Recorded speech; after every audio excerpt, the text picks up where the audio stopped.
Era um casarão de madeira, né? Que ele adquiriu por meio de doações e, né, benfeitores.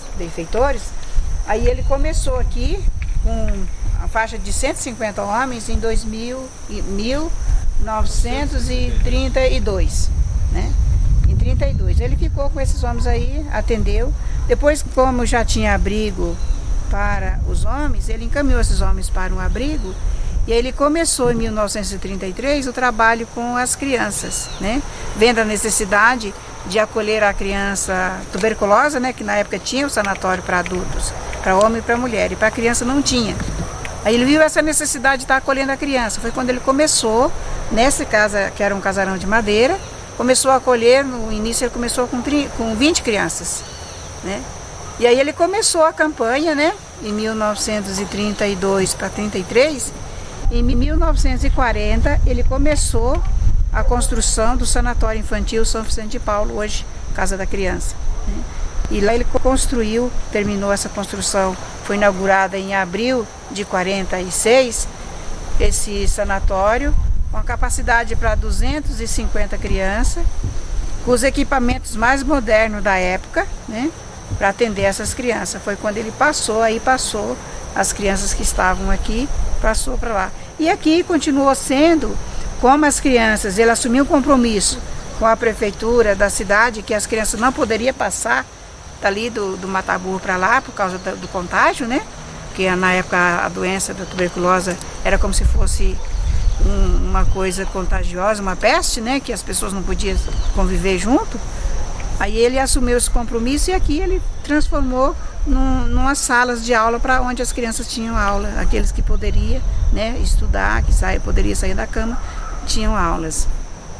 Quando o Padre Vita veio para Campos do Jordão, ele se ordenou sacerdote.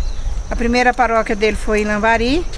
Depois ele veio para Santo Antônio no Pinhal, onde ele acabou de construir a matriz lá de Santo Antônio. E em 1930 ele assumiu como pároco a Santa Terezinha.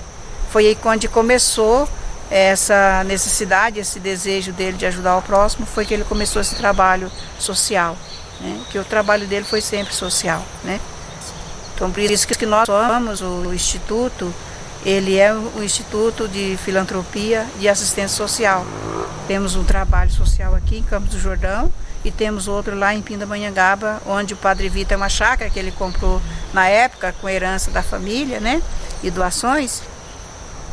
Ele comprou essa chácara que tinha mais ou menos 8 alqueires, que lá produzia leite, que ele tinha uma vaca que produzia leite, ele trazia leite, fruta, verdura para as crianças aqui em Campos do Jordão.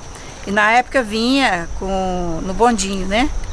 E aí chegava aqui em Campos do Jordão, o Padre Vita ia com a caminhonetinha, com o carro, pegar lá na estação para trazer para as crianças, né? Então vinha de Pinda toda a fruta que as crianças comiam aqui, né? Leite, a fruta, ele trazia de lá. Então esse era um trabalho que ele começou, né? Ele deixou aí quando ele começou mesmo a se envolver muito mesmo com esse trabalho, ele deixou a paróquia e aí ele veio e ficou só por conta da obra mesmo, né? E o que ele era um homem de visão, ele tinha uma visão de lá em 33, 46, 54, ele já tinha a visão de 2015, 2016, que se não fosse isso a gente já tinha fechado as portas. Foi onde ele conseguiu essas doações que ele conseguiu. Ele foi, aquilo que sobrava, ele ia investindo. Não deixava faltar nada para as crianças, né? Ele investia. O pobre também nunca batia na porta da casa da criança e saía com a mão vazia. Ele falava, olha, dá para os pobres. Você dá com a mão, recebe com a outra. E realmente era do lado direito aqui. Era consultório, raio-x, sala de emergência, primeiro socorro, consultório médico, né? Então era tudo desse lado para cá. E aqui eram os escritórios de administração, o escritório do Padre Vita e o escritório da Madre Odete, desse lado aqui. Depois lá no fundo tinha a costuraria, tinha uma irmã que ficava só por conta de consertar e costurar para as crianças, né? Então era todo o espaço ocupado, né? Então todas as áreas têm uma área dessa, a gente fala terraço, né?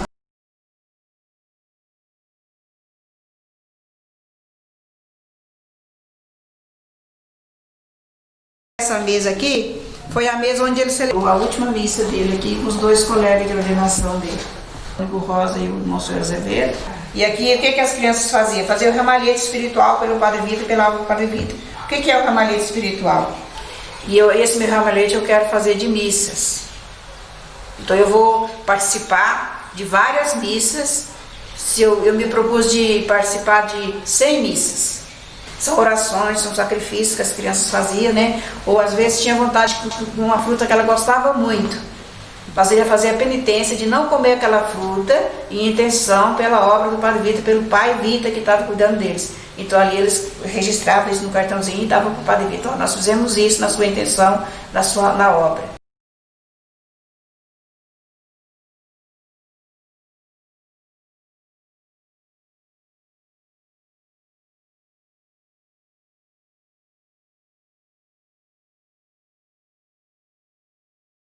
Aos 10 anos, o pai dela veio buscar ela, nessa época de trem, né? E ele precisava cuidar, ela conta que cada parada que dava, ela queria sair para voltar, que ela não queria ir embora. Ela chamava o pai que ela teve, que ela considera muito, era o Padre Vitor. Vinha para cá com um aninho, né? Ficou até os 10, bentinho, que a mãe ficou doente, a mãe acabou morrendo, né? Tuberculose. Tinha criança que ficava até mais de 5, 10 às vezes. Aí muitas crianças saíram daqui casadas, que às vezes não tinha família também, né? Ficava aí. De 35, 82 saiu as últimas crianças.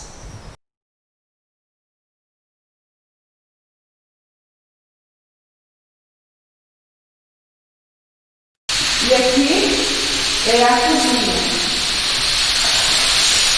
Antes tinha aqui um fogão de lenha, né? Que era um fogão muito grande. Aqui a dispensa, né, onde vinha as frutas, verduras, legumes para as crianças, né, e era colocado nessas prateleiras.